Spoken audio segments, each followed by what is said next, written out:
Bom, boa noite para quem está aqui hoje. Boa noite para quem está assistindo a gravação no YouTube depois. Sei que bastante gente acaba vendo depois. Meu nome é Giovana. Esse é um encontro aberto de apresentação do curso de direção de atores da ABC Curso de Cinema. Se você está assistindo esse vídeo depois, tiver dúvidas, pode me escrever para a gente na ABC, que a gente tira todas as dúvidas. Bom, vou começar falando sobre o formato do curso, depois vou passar pela ementa, e depois vou fazer uma breve apresentação minha, e se alguém tiver dúvidas de quem está aqui, pode interromper a qualquer momento ou tirar no final, como vocês preferirem. Esse é um curso online, ao vivo, são 6 encontros de 3 horas cada, então ao todo são 18 horas, e eu sempre gosto de dizer que é um curso teórico, mas muito voltado para a realidade prática, né? Para desafios, situações que vocês vão enfrentar no set de filmagem, e ferramentas que, de fato, vocês vão poder usar na prática de vocês em ensaio, em preparação e no próprio set, né? Sempre me perguntam, mas é um curso online, não perde para um curso ao vivo, né? Com a prática, no presencial. Olha, eu sempre acho que tem vantagens e desvantagens, mas tem uma grande vantagem desse curso online, que é o fato das aulas ficarem gravadas e os alunos poderem assistir depois. Não só por questões de, tive que faltar tal dia ou tive que sair mais cedo, então não pude acompanhar ao vivo, mas pelo fato de que é um curso com muita informação, com muito conteúdo. Então, os alunos sempre relatam que ficam assistindo as aulas depois para rever mesmo, para ter a oportunidade de reassistir as aulas e absorver mais conteúdo, anotar coisas novas, entender coisas novas. Aí surgem outras dúvidas e vão me escrevendo, né? Então, eu acho uma super vantagem. Então, esse é um curso com uma quantidade de conteúdo muito grande, né? Sempre falo que são aulas bem dinâmicas, bem divertidas, então, mesmo sendo 3 horas na frente do computador, passa rápido, é tranquilo. Então, sempre dou um intervalinho no meio também, para todo mundo respirar um pouco, mas tem funcionado muito bem. Então, essa é a 8ª edição desse curso aqui na ABC. Então, vamos explicar agora como funciona a ementa, né? O percurso que a gente vai traçar nesse curso. Nosso primeiro encontro, a gente começa falando sobre os pilares de uma técnica de atuação que é hegemônica, quando a gente pensa em cinema, em audiovisual, que evidentemente não é a única técnica de atuação que existe, não é a única linguagem, mas que a gente vai entender por quê, né? Historicamente se consolidou uma linguagem de atuação predominante no audiovisual, que é o sistema Stanislavski. Então, Stanislavski, para quem não ouviu falar, é um mestre russo, né, que no final do século XIX revolucionou a atuação e é considerado o pai do realismo, embora tenha trabalhado também com outras vanguardas teatrais. E ele e o Teatro de Arte de Moscou, então, colocaram as bases, os pilares teóricos da atuação que a gente segue até hoje, mesmo no cinema brasileiro contemporâneo, né? Então, a gente vai falar sobre os pilares teóricos desse sistema Stanislavski, porque eu considero muito importante para qualquer um que quer dirigir atores entender o ofício do ator, né? O que fazem os atores, como funciona isso, né? Então, é por aí que a gente começa. Para falar dos pilares teóricos de Stanislavski, a gente necessariamente fala de assuntos como, para quem já ouviu falar, né, deve conhecer esses termos. Então, a gente fala sobre a memória afetiva, sobre imaginação, sobre análise ativa, o famoso método das ações físicas. A gente fala sobre essa suposta dicotomia entre um primeiro Stanislavski e o último Stanislavski, ou Stanislavski tardio, né? Evidentemente, quando a gente fala sobre esses conceitos, são temas muito polêmicos, né? E existe muita desinformação sobre eles, muitos preconceitos mesmo. Então, sem dar uma aula assim, de desmistificar fake news, né, desfazer enganos e colocar realmente os pingos nos is, entender o que é o que é fato, o que é lenda. Quando a gente pensa nesses conceitos, nessa disputa entre memória e imaginação no trabalho do ator, enfim.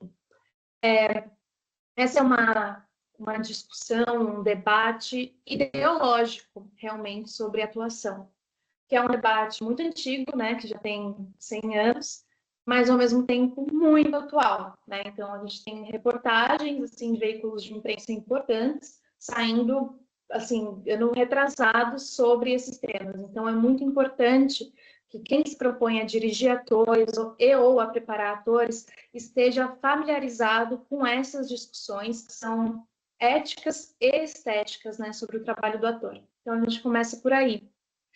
Nessa primeira aula, a gente também fala um pouco sobre, a gente começa a falar sobre um percurso histórico de como o sistema Stanislavski saiu ali da Rússia no final do século XIX e veio para o Ocidente, chegou aos Estados Unidos na década de 20, como ele foi se desenvolvendo nos anos seguintes, né?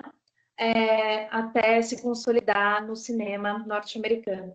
Então, a gente vai falar sobre instituições muito importantes, que talvez alguns de vocês conheçam, como o American Laboratory Theatre, o Group Theatre, o famoso Actors Studio, que aí a maior parte das pessoas conhecem, né? Então, a gente vai entender esse percurso histórico, que faz parte dessa discussão ideológica sobre a atuação, né? Esses fatos históricos são importantes realmente para a gente entender o ofício do ator. Então, é por isso que eles estão aqui na nossa ementa. Mas, além disso, eu sempre considero importante porque quem é formado em cinema geralmente tem vários semestres de história do cinema e parece que a história da atuação cinematográfica é meio que inexistente, né? Ignorada.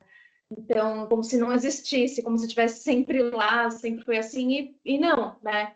Então, eu considero isso bastante importante, faço questão de incluir.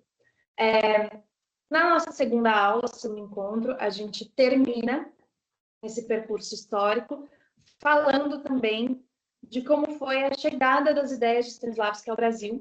A gente tem duas figuras importantes, que geralmente são tidas como os principais difusores de Stanislavski no Brasil, que são Augusto Boal e Eugênio Kuznet. Então, a gente fala bastante sobre eles, mas não só. Então, a gente entende como que essas ideias de Stanislavski chegaram ao Brasil, como elas foram se consolidando e de que forma, né, elas foram assimiladas no Brasil, para que hoje a gente tenha a formação do ator brasileiro majoritariamente Stanislavskiana, né? Então, as diversas escolas, cursos técnicos ou graduações de artes cênicas, de teatro no Brasil, se não são profundamente Stanislavskianas, elas passam por Stanislavski ainda para depois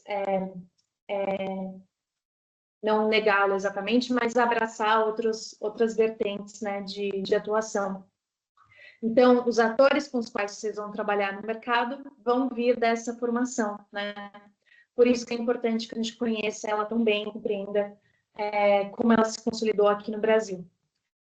E aí a gente vai falar de três figuras muito importantes para nós nesse curso, que são Lee Strasberg, Sanford Meisner e Stella Adler, que são considerados os três principais professores daquilo que se consolidou chamar de method acting, né? Ou o método. Então, o método, ele é a vertente, né? A leitura que se fez das ideias de Stanislavski nos Estados Unidos. Então, o method acting é bem famoso, também é um tema polêmico, né? Porque se você jogar no Google method acting, vão aparecer aquelas histórias assustadoras ou estranhas de atores que fizeram loucuras pelo papel, que ficam o tempo inteiro imersos falando como personagem no set de filmagem, enfim. Primeira coisa, isso não é o método, isso não é method acting, não existe nenhuma vertente do método que pregue, que sugira esse tipo de estratégia, tá? Mas, enfim, então o method acting é um assunto também muito amplo, muito polêmico, pelo qual a gente vai passar com bastante profundidade. E aí a gente vai entender as diferenças entre as vertentes de cada um desses professores, né? A do Lee Strasberg, a da Stella Adler e a do Sanford Meisner. Vamos também falar sobre Elia Kazan e Bob Lewis, que são outros dos dois principais professores e colaboradores para a criação, né, para o desenvolvimento do método Acting. E por que a gente vai falar sobre essas pessoas? Porque a leitura que eles tiveram do sistema Stanislavski foi essa leitura que chegou ao cinema estadunidense nas décadas de 30, 40, 50, 60, e que é o que a gente entende como ferramentas mais adequadas ao ator de cinema, ao ator de audiovisual. Essas ferramentas, elas vão ser usadas por vocês do lado do diretor e do preparador, né? Mas é preciso que a gente compreenda elas ainda na esfera dos atores, antes da gente se apropriar e utilizar as ferramentas para preparar e dirigir. Então, a gente começa por aí. Na nossa terceira aula, eu sempre falo, é a aula mais importante, a aula que muda a vida. Por quê? A gente vai falar sobre a análise técnica do departamento de direção e preparação de atores. Para quem já trabalha com audiovisual, sabe, né, a gente deve ter ouvido falar nisso, a análise técnica é um documento que cada departamento do cinema tem o seu, né? Então, a arte faz análise técnica do departamento de arte, o assistente de direção faz análise técnica geral do filme, e é nada mais um documento de levantar, né, analisar o que a gente precisa para tirar aquele roteiro do papel, né, para esse roteiro ganhar vida, para a gente filmar esse roteiro. E pouca gente sabe isso, mas existe uma análise técnica para preparar a dirigir atores. No mercado, vocês vão encontrar atores com formações muito diversas. Então, falando nas pessoas que eu acabei de citar, né, Lee Strasberg, Stella Adler, Sanford Meisner, cada ator no mercado é formado por uma linha de pensamento, né, uma linha ideológica da atuação, digamos assim, e tem suas próprias ferramentas de trabalho.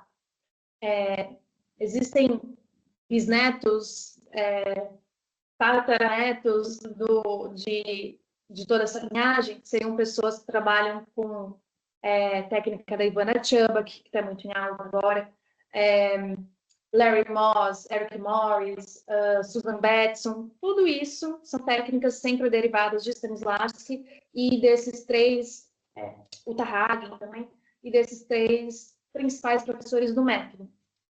Então, se vocês vão encontrar com atores com diversas formações, vocês precisam estar preparados para lidar, dirigir qualquer uma dessas pessoas, né? E é engraçado porque, historicamente, esse pessoal se odiava, né? Strasberg, Meisner, Stella, todo mundo brigou. A gente vai ver isso e vai ver por quê.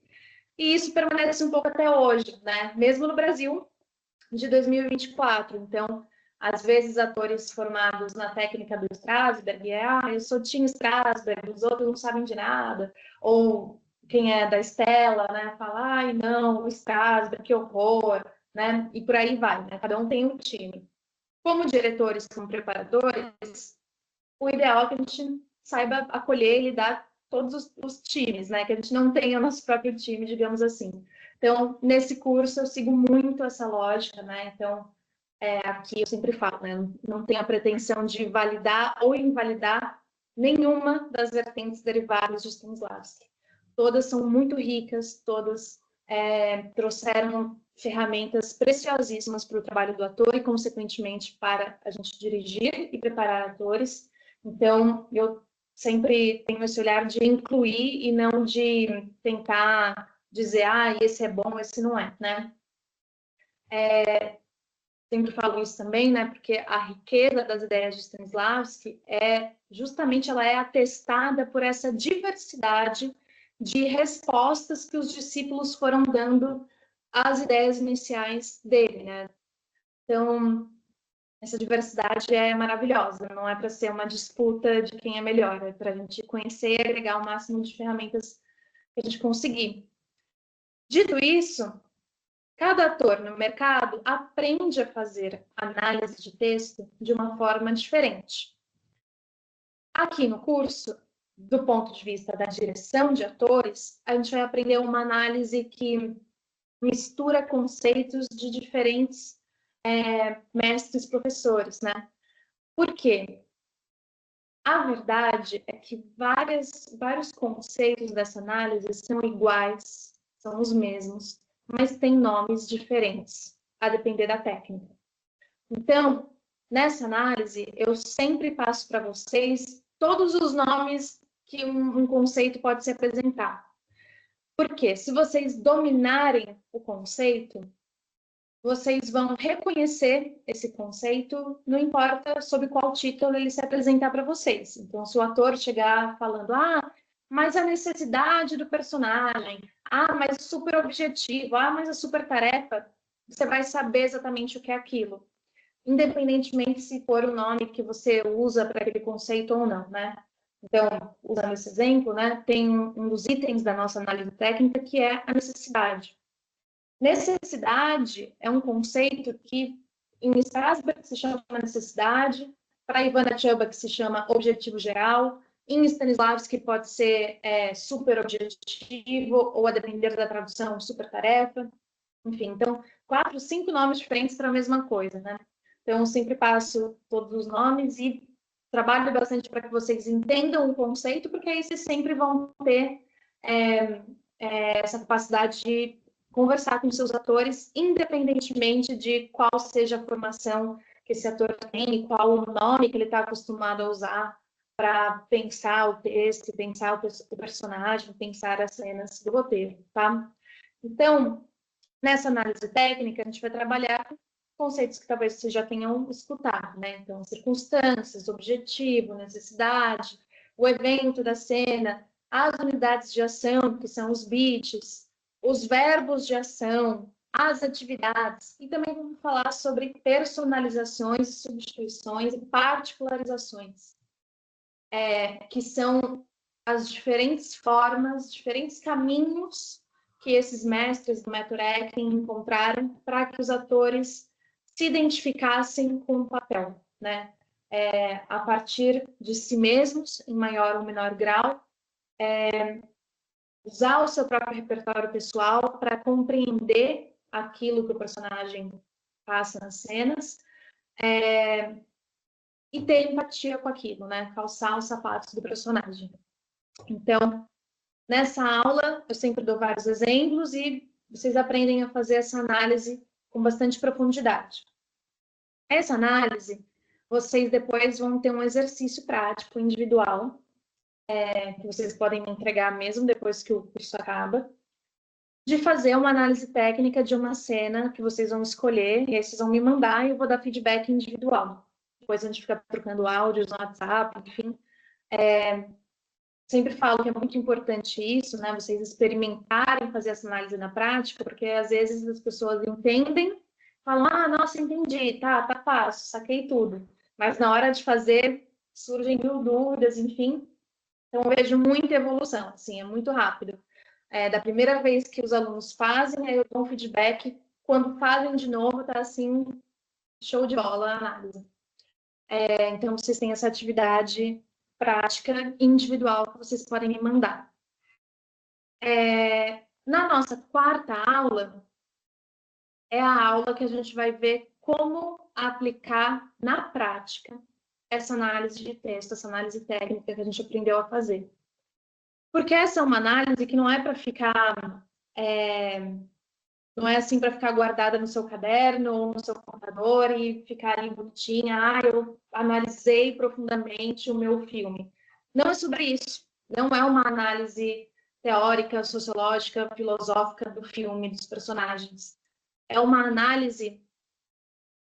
O que vocês levantarem nessa análise é literalmente aquilo que vocês vão usar para falar com os atores de vocês, para conseguir dirigir os atores de vocês, para chegar com os atores no lugar que vocês desejam, tá?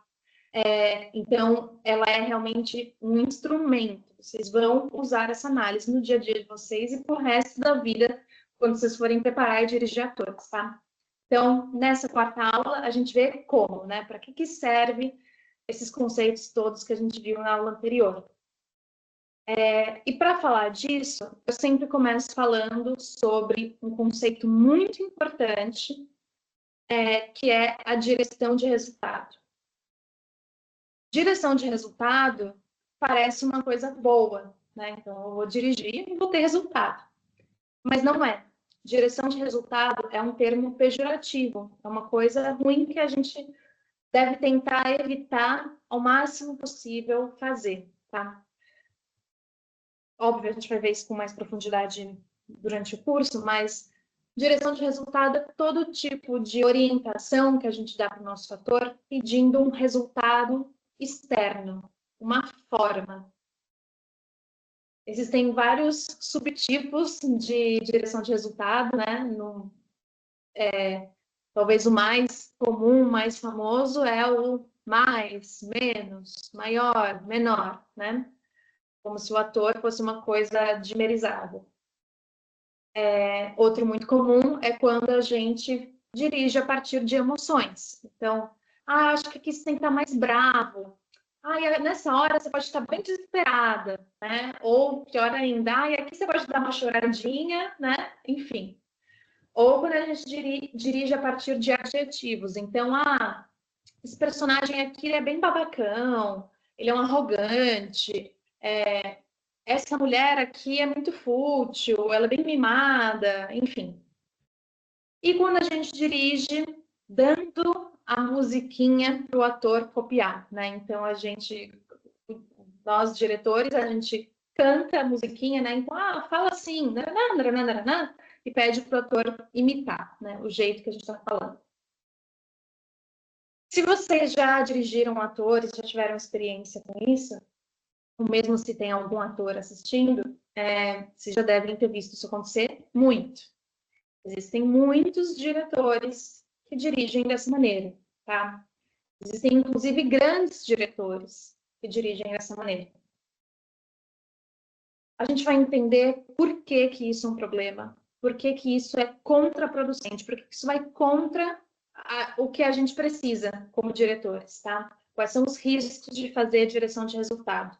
Porque geralmente as pessoas falam, não pode fazer isso, isso meio que não explica por quê, né? Só, não pode. Não, a gente vai ver exatamente por quê, quais são os riscos, o que pode dar errado fazendo esse tipo de direção. Porque a verdade é que os atores se acostumam a lidar com esse tipo de orientação e já sabem traduzir esse tipo de orientação. Então, bons atores estão preparados para fazer essa tradução automática do que você está falando, né? Mas, número 1, nem sempre estaremos trabalhando com grandes atores. Número 2, nem sempre o grande ator está num bom dia para ficar fazendo esse processo de tradução que você está falando, tirando da linguagem de direção de resultado e colocando na linguagem que a gente vai falar durante o curso. E terceiro, que é muito chato a gente pensar que os atores estavam bem no meu filme, apesar da minha direção, né? A gente quer que os nossos atores estejam muito bem por causa da nossa direção, né? Por causa da nossa contribuição, do nosso olhar, da nossa condução, né? E não apesar de nós. Então, infelizmente, acontece muita direção de resultado, à torta direito aí. Para quem tem experiência com audiovisual, já com certeza viu ou fez isso. Se você fez, tá tudo bem, não precisa se sentir culpada, é normal, todo mundo começa por aí, tá? Eu já fiz assim também, é natural. Sempre falo assim, o caminho inicial vai ser esse, porque a gente começa pensando quase que como espectador, né? Então, se eu pegar uma pessoa na rua agora, no metrô, e falar: você não quer dirigir com uma cena? Vamos filmar aqui no celular. 2 atores fazendo uma briga de casal aqui, uma ceninha de 2 minutos. A pessoa no metrô, que eu falei, 10 mil reais pra você dirigir essa cena aqui agora. Ela vai dirigir fazendo tudo isso que eu acabei de falar. Direção de resultado. Falando, acho que você tem que estar mais brava. Acho que aqui você pode chorar. Ah, aqui você pode ficar um pouco menos nervoso, né? A pessoa vai falar assim. Só que se queremos dirigir atores, a gente não pode ter o mesmo vocabulário, o mesmo nível, né, de complexidade de direção que uma pessoa leiga, né? E infelizmente isso acontece muito no mercado. E os atores têm que lidar com isso, de ficar traduzindo, de tentar transformar aquilo que acabaram de escutar da direção para algo que realmente agregue para o trabalho deles, que realmente conduza eles ao resultado que você, diretor, diretora, está imaginando ali, né? Enfim, então a gente vai aprender os tipos de direção de resultado, os problemas, né, os perigos de cada tipo de direção de resultado, por que eles não são bons, né? E o que fazer no lugar, né? Qual é a alternativa à direção de resultado? E a resposta disso é que vem muito de todos aqueles conceitos da análise técnica que a gente vê na aula 3, tá? Então, sempre dou vários exemplos de como usar esse novo vocabulário, concretamente, né? E é uma coisa que, realmente, é treino. Então, quanto mais...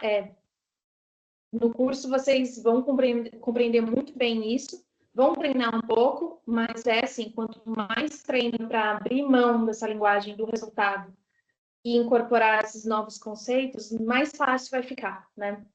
Até virar uma coisa natural. No começo é meio difícil ficar fazendo essa conversão de linguagem, né? Mas depois fica natural e é um ganho muito grande para o contato de vocês com os atores, né? E toda essa aula ela tem muito a ver com o que diz a Judith Weston, tá? Judith Weston, para quem nunca escutou falar sobre ela é talvez o principal nome no mundo sobre direção de atores. Ela é autora de 2 livros muito importantes, e o principal deles, que eu sempre recomendo, que é o Directing Actors. Directing Actors só tem em inglês, infelizmente. Eu tenho planos de traduzir para português, mas não sei quando eu vou ter tempo. Mas eu queria muito, porque é um livro fundamental, é assim, a Bíblia da direção de atores é ela, né? Ela é assim, o padrão ouro de se ensinar direção de atores é a partir da Judith Weston. E Judith Weston incorpora todas as ideias de Stanislavski e adapta para o olhar do diretor, mas os conceitos da Judith são os mesmos de Stanislavski, às vezes com nomes diferentes, tá? Só para adiantar isso. E a Judith Weston, então, o livro dela, Directing Actors, tem também, para quem quiser procurar depois, para quem entende inglês, tem versão audiobook, então você encontra assim no Spotify, enfim. Então, e para quem lê inglês, recomendo muito o livro. Então, nessa aula, a gente trabalha com as ideias da Judith Weston, né, que fala bastante sobre o abrir mão dessa linguagem da direção de resultado e trabalhar principalmente com os verbos de ação e com os elementos da análise técnica. Nessa nossa 4ª aula, a gente também vai falar bastante sobre uma coisa muito importante, mas também muito negligenciada no trabalho de preparação e direção de atores, que é como criar um ambiente seguro para o elenco, como criar uma relação de confiança entre a direção e os atores, né? Parece óbvio, e é óbvio, numa certa medida, o que é um bom ambiente de set, um ambiente seguro e propício para o bom trabalho dos atores. Mas, em primeiro lugar, o óbvio precisa ser dito. E nem sempre o que é óbvio para mim é óbvio para o outro, né? E são coisas que a gente acaba esquecendo. Então, de novo, são coisas que a gente vê sendo muito mal conduzidas na realidade, né, no mercado. Então,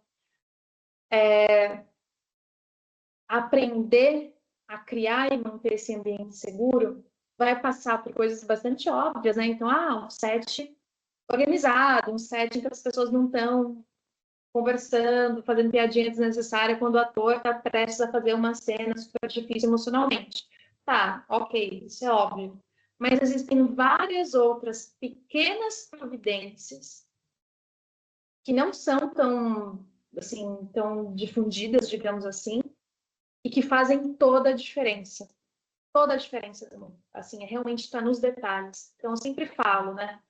Tem aquelas coisas de, a direção de metade da direção de atores é a seleção de elenco, né? É o cast. Eu digo que, assim, a outra metade é isso. É um ambiente seguro.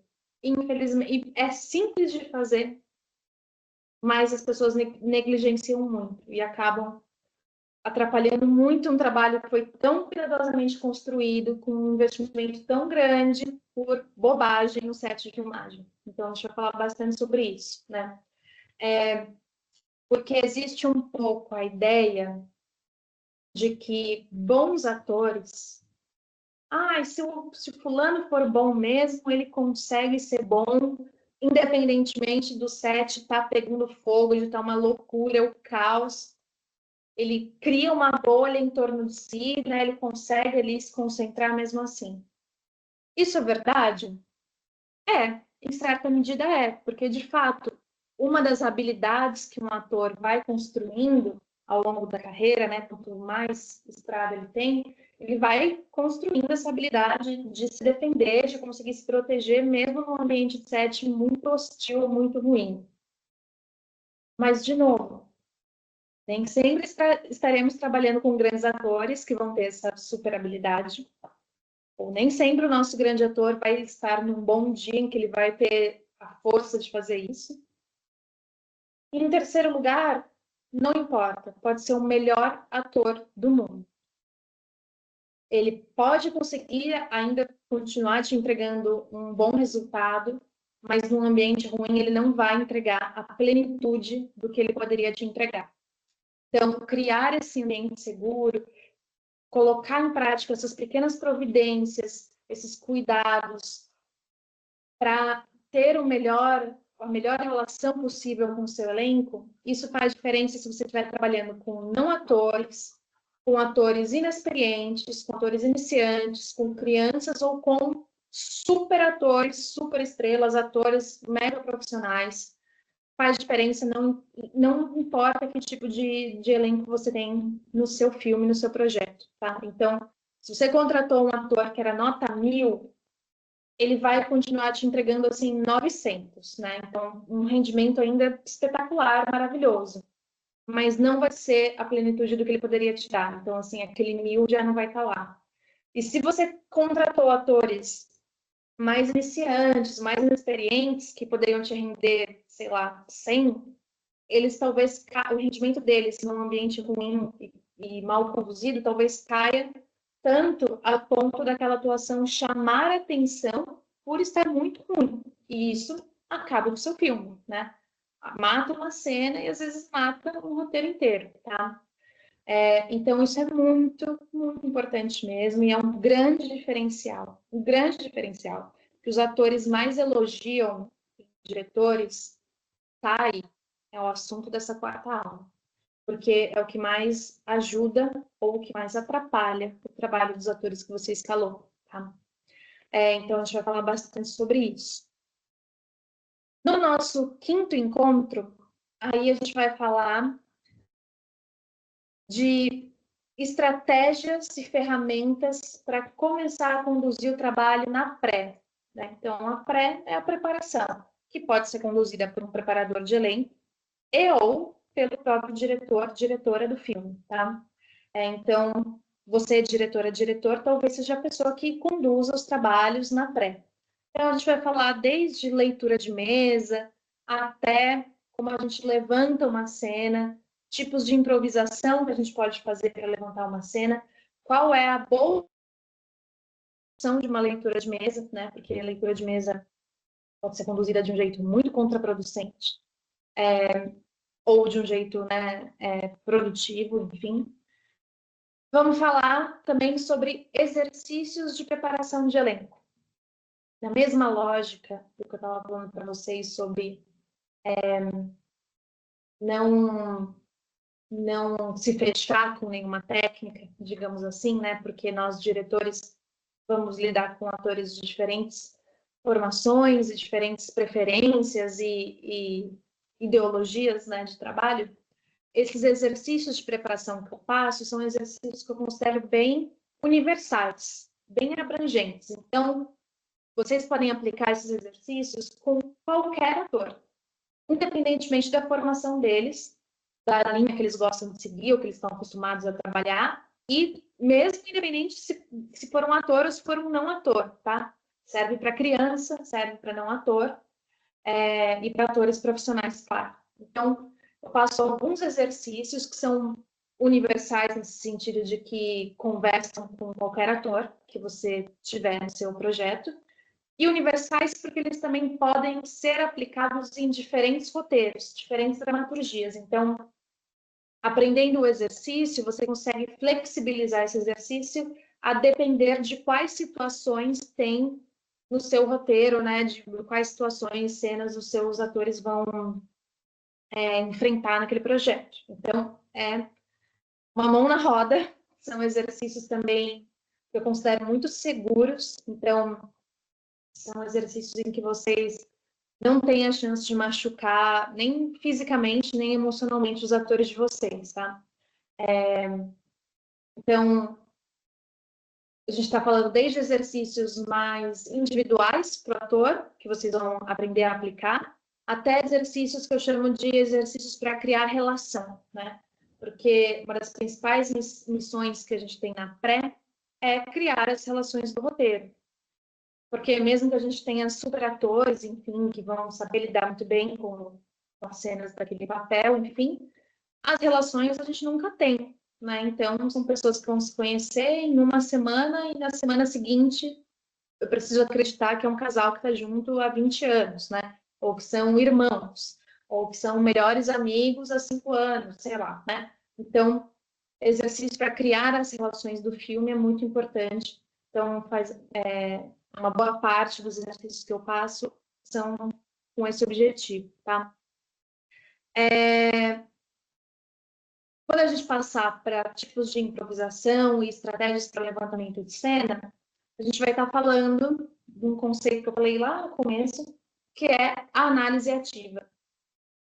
A análise ativa de Stanislavski, né, nada mais é do que a análise prática, a análise de pé, a análise no corpo do ator, né, a análise em ação de tudo que a gente analisou na análise técnica, que é uma análise mais passiva, mais intelectual, digamos assim, né?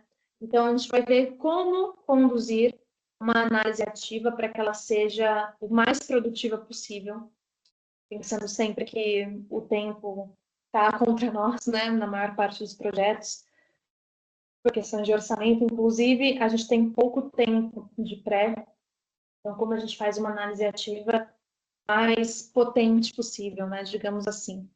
E aí a gente passa por várias estratégias diferentes, tá? De improvisações para levantamento de cena. Nessa aula, nessa quinta aula, eu também aproveito que eu falei de exercícios de preparação para falar algumas coisas sobre produção de elenco, porque são exercícios que vocês podem aplicar também na hora de fazer o casting, alguns deles, que são muito usados para observar e avaliar os atores, né? E são também estratégias para entender o quão próximo ou quão distante um ator está daquele papel. E isso no audiovisual é muito importante, justamente pelo que eu acabei de falar, a questão do tempo, né, de preparação. Então, acaba que a gente tem um pouco a lógica de já escolher aquela pessoa que está muito próxima do personagem, né? Mas, de qualquer maneira, vou falar também com vocês sobre construção de personagem.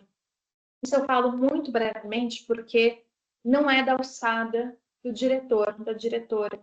Isso é mais da alçada do ator, o trabalho dele com ele mesmo, né? Isso eu estou falando de uma construção física e vocal. Então, eu falo um pouco sobre isso, que é importante que vocês entendam qual é o caminho de composição física e vocal, né, para um personagem, quando o personagem tem uma outra voz, um outro corpo, que não é o corpo natural do ator, né, ou a voz natural do ator. É importante que vocês conheçam um pouco sobre isso, mas esse é um assunto que eu passo bem brevemente, porque não é da nossa alçada, tá? No nosso sexto e último encontro, aí eu vou falar com vocês sobre preparação de elenco. Preparação de elenco também é um assunto super polêmico, né? A própria existência da preparação de elenco enquanto função no audiovisual é um assunto que gerou historicamente muitos debates e gera até hoje, né?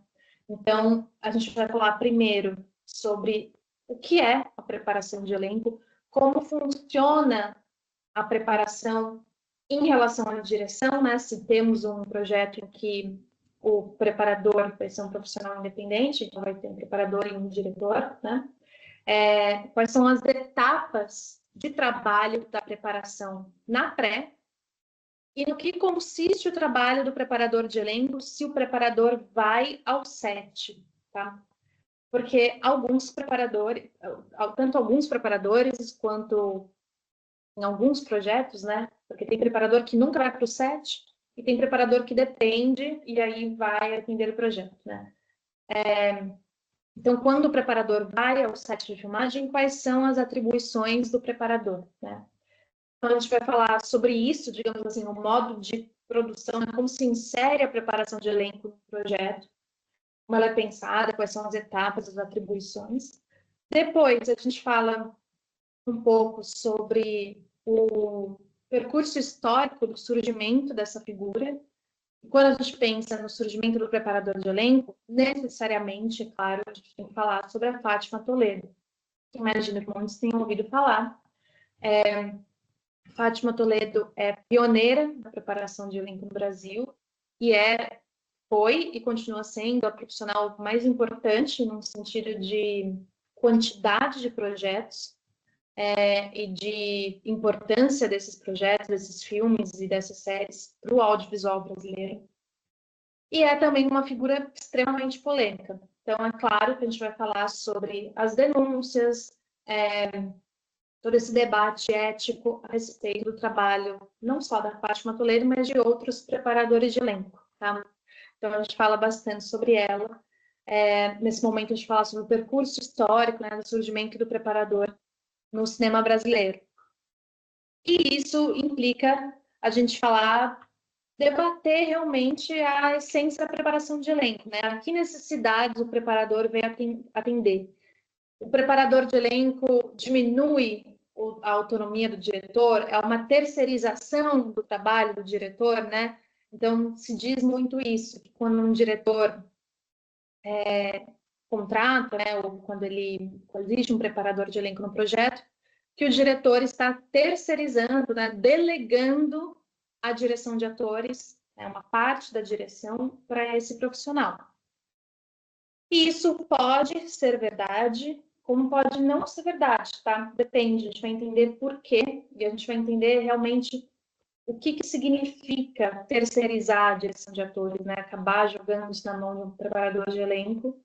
E o que é quando um trabalho é feito em conjunto com o preparador de elenco, sem ser um diretor que está abrindo mão, delegando a direção de atores, tá? Então, a gente vai falar bastante sobre esse debate.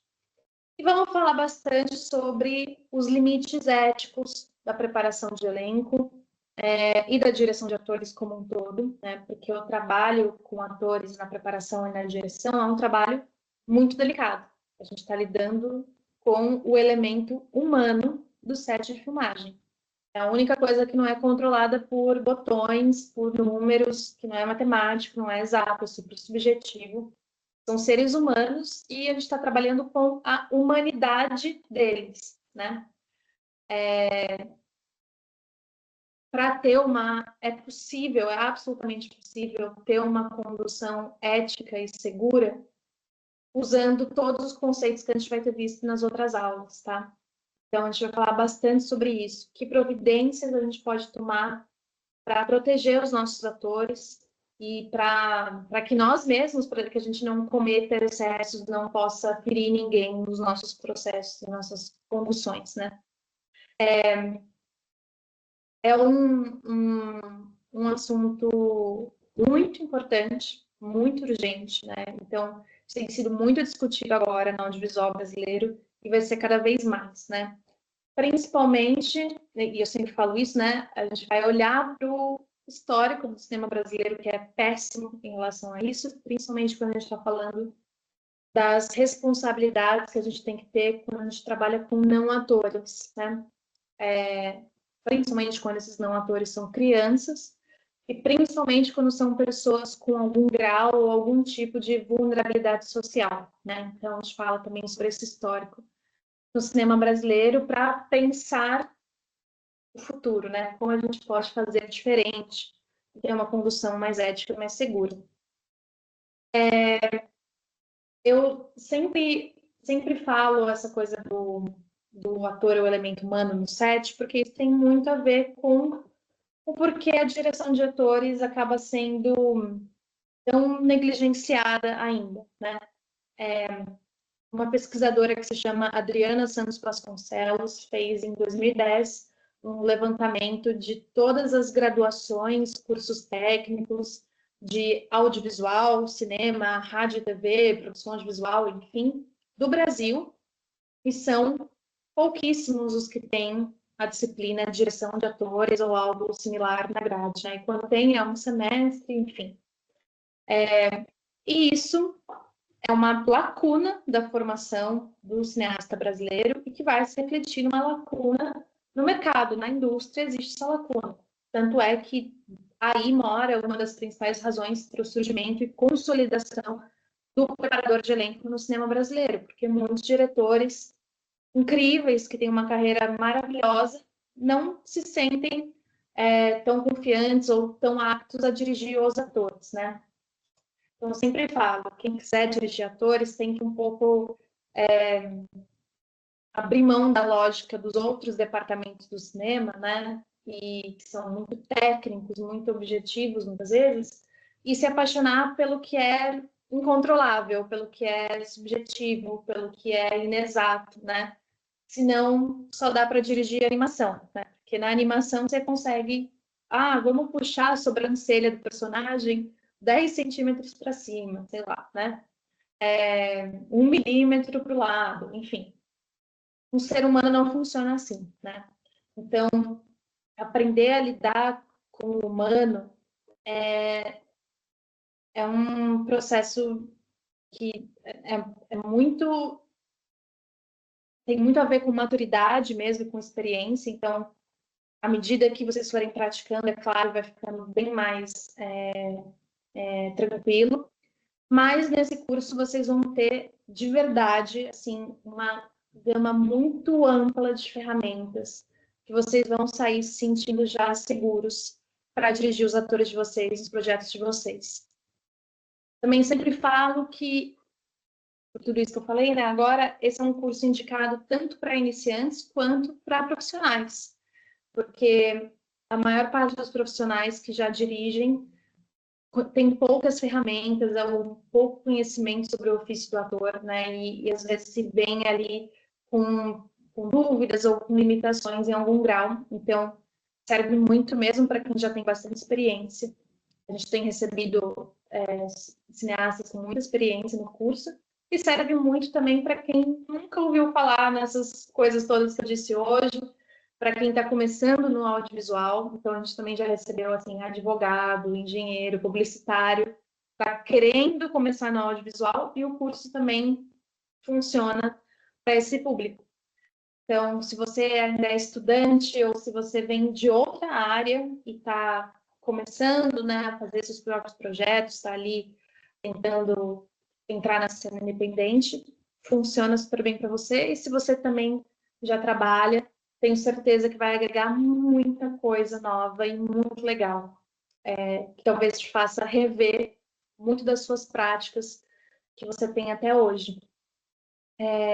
Esse é um curso indicado, claro, para quem quer dirigir, para quem quer ser preparador de elenco, para quem é AD, assistente de direção, para quem é de roteiro, acrescenta muito, muito, muito. Aprender a pensar um roteiro do ponto de vista dos atores é uma ferramenta que pode transformar a escrita.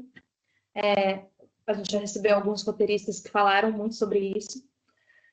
E também para quem é produtor de elenco, né? Agora o nome é diretor de elenco, né? Ou diretor de casting. Então, para quem é produtor de elenco, trabalha com escalação, também é super importante aprender a dirigir atores, porque muitas vezes é esse profissional que conduz a direção dos testes em todas as fases ou em algumas fases da escalação.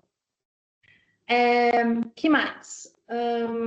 Agora a parte da apresentação. Alguma dúvida por enquanto, gente? Qualquer coisa me chama. Do conteúdo, alguma coisa, podem falar. Bom, agora falando sobre mim. Uma apresentação. Bom, meu nome é Giovana, né? Como eu já falei, eu sou de São Paulo. Eu comecei a trabalhar como atriz quando eu ainda era criança. Comecei a trabalhar no audiovisual, fazendo publicidade. E logo ficava observando, assim, logo me apaixonei pelos bastidores, né? Pela figura de quem estava dirigindo. E decidi que eu ia estudar cinema, né? Então, depois, né, quando atividade, eu fui para a graduação em cinema na FAAP, onde eu me formei, e ao mesmo tempo me formei como atriz no Célia Helena.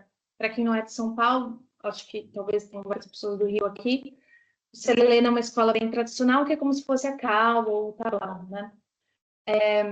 Então, eu me formei no Célia, me formei na FAAP, e na faculdade era aquela coisa, né? As pessoas não queriam lidar com atores, então empurrava tudo para mim. Então, sempre, tudo que tinha alguma ligação com a atuação, eu fazia. Produção de elenco, direção de atores, preparação de atores. Então, logo entendi que a área que me interessava era esse ponto de encontro entre as minhas formações, né? Formação em cinema e formação como atriz. Então, quando saí da faculdade, trabalhava com bastante direção, mas sempre já mirando na preparação de elenco. Segui trabalhando como atriz em teatro e em audiovisual, nunca parei, trabalho até hoje. E comecei a ir para a carreira acadêmica também. Então, fui estudar sobre preparação de elenco. Eu fiz mestrado em artes da cena na UFRJ, com uma pesquisa sobre preparação de atores para o audiovisual, e emendei no doutorado na mesma instituição, no mesmo programa, né, em artes da cena na UFRJ, com o mesmo tema de pesquisa, né, preparação de atores. No doutorado, especificamente, eu tenho como objeto de estudo a Fátima Toledo, né, então eu pesquiso bastante o trabalho dela, né, estou bem familiarizada com todas essas polêmicas, esses debates todos que eu falei para vocês, que a gente vai abordar no curso.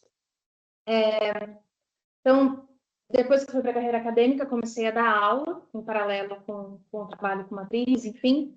Então, aqui na ABC eu dou aula desde 2022, então essa é a 8ª edição do curso.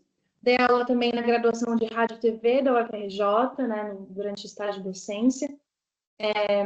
Lá eles não têm cinema, né, é radialismo. Então, dava aula de direção de atuação. E dei aula pelo Centro de Pesquisa e Formação do SESC e sou professora de direção de atores e preparação de elenco, porque lá na FAAP tem essa disciplina. Lá na FAAP, na graduação em cinema e também na graduação em produção audiovisual, que é um curso tecnólogo, mas é graduação também na FAAP. Então é isso, gente. Uma breve apresentação do curso, apresentação minha. Se vocês estiverem assistindo isso no YouTube depois e surgir alguma dúvida, podem me escrever, tá? Só me procurar no Instagram, Giovana Siqueira, ou mandar mensagem para você também. E se alguém tiver alguma dúvida aqui, também só chamar, só perguntar. Pode ser aqui agora ou pode ser também depois, podem me chamar no particular. Esqueci de falar. Então, como eu falei no começo, para quem não tem um pessoal que chegou depois, as aulas ficam gravadas depois, ficam disponíveis por algum tempo para quem perdeu ou para quem quiser rever. E o pessoal sempre revê, sempre fica assistindo. E vocês recebem bastante material didático. Eu posto aqui na ABC, a gente trabalha com Microsoft Teams, né? Então, dentro da plataforma, eu subo vários livros em PDF alguns artigos e muito material que eu preparei de resumo das aulas para vocês terem depois. Também coloco vários vídeos, documentários, enfim, então vocês têm todo esse material. E sempre gosto de falar que é uma relação que se inicia no curso e dura para sempre. Então, assim, eu sempre fico disponível para alunos de qualquer época que me procuram para consultoria de preparação de elenco, para pensar nos times de vocês, nos projetos de vocês. O que vocês precisarem da minha ajuda, eu estou sempre disponível depois. Então, geralmente os alunos fazem isso. Meses depois estão me mandando dúvida, pedindo coisa, eu estou sempre disponível para vocês, tá? Que mais? Acho que é isso. Acho que é isso. Quem tá aí tem alguma dúvida, gente, ou alguma coisa, qualquer coisa que vocês queiram esclarecer da ementa, tem no site do ABC, se vocês quiserem ver depois, tem a maior parte das coisas está por lá. Não?